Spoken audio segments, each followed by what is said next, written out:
What's up, you guys? It's Jonathan Carter, and today we are going to be ranking the Planet of the Apes quadrilogy. So everything from Rise of the Planet of the Apes to Kingdom of the Planet of the Apes. Before we kick off this ranking, I want to let you all know I'm a huge fan of the Caesar trilogy of these movies.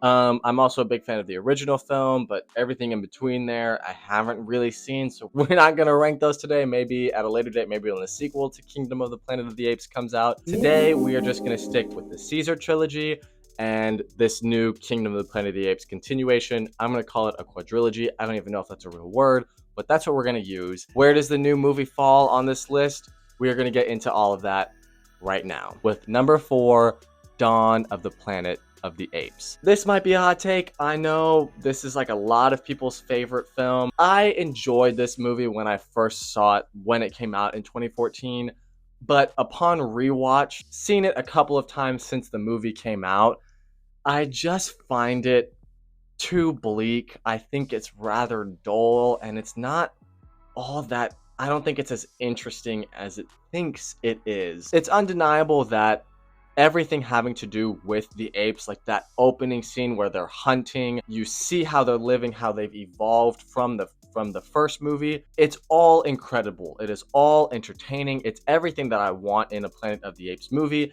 It's also nice that there's that balance of they kind of bring in the humans, like Caesar wanting to work together. Where the movie faults for me, it goes on. It's not that it goes on too long. There are just too many moments where I can feel the plot like grinding to a halt. It just takes too long to get to the next thing. Also, I don't think that there's enough plot in it to justify the film's runtime. I like the idea of, someone going against Caesar, like there being two differing competitive ideologies at play here and where all of that goes. There are fantastic moments in this movie. There are high emotions in this one, but it just, to me, every time I watch it, I feel the runtime. It doesn't feel as tight as it should, and I've never loved it as much as everybody else does. Number 3, Kingdom of the Planet of the Apes. Unfortunately, the newest entry in this series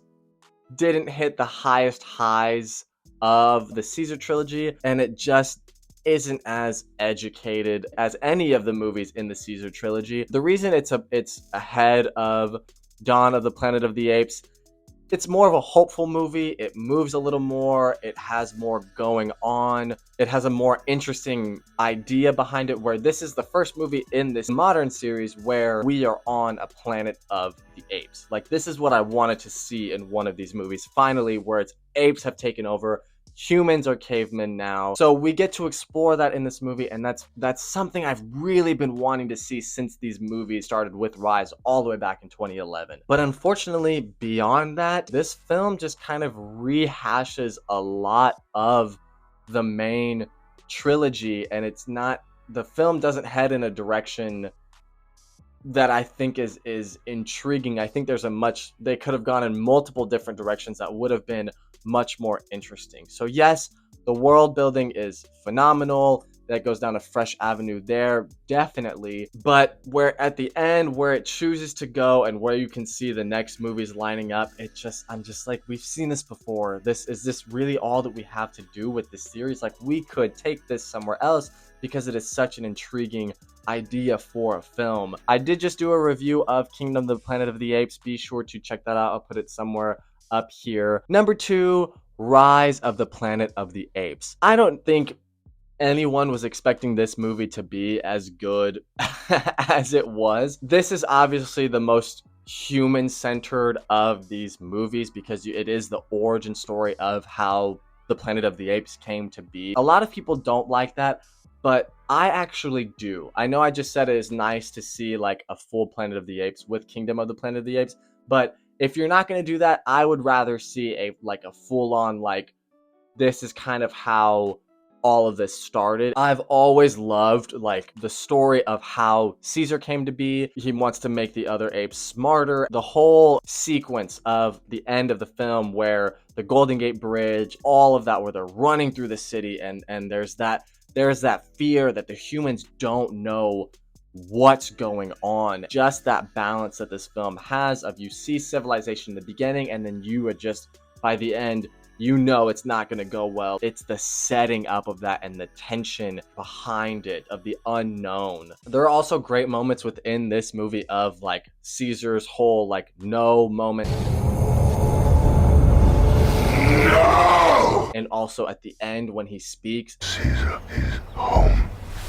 Those two moments are some of the most powerful moments in this entire series. Every time I go and rewatch this series, I like this one more and more. Bringing us into number 1, War for the Planet of the Apes. This is the most educated blockbuster in recent memory. This is the peak of these films. Just seeing Caesar's reign, where he's come over, like the journey from these movies, the humans, that there are some humans left, a few humans left, and they just cannot let go. They want to be, they are fighting obviously to be at the top, and that all comes to a head here, to fruition, with War for the Planet of the Apes. I think just the meaning behind this movie, the messaging and its plot and the storytelling in its script and just the CGI, how beautiful it is, all of it is at, like, this series is, like I said, at the peak here with this film. I love this movie.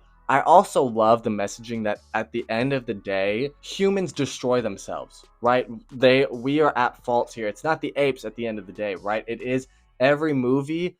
It is humans. Humans created this virus by trying to play God and wiped themselves out. At the end of the movie where they wiped themselves out, attacking themselves with the avalanche and all of that, the apes have honestly nothing to do with it. Everything about this movie is fantastic.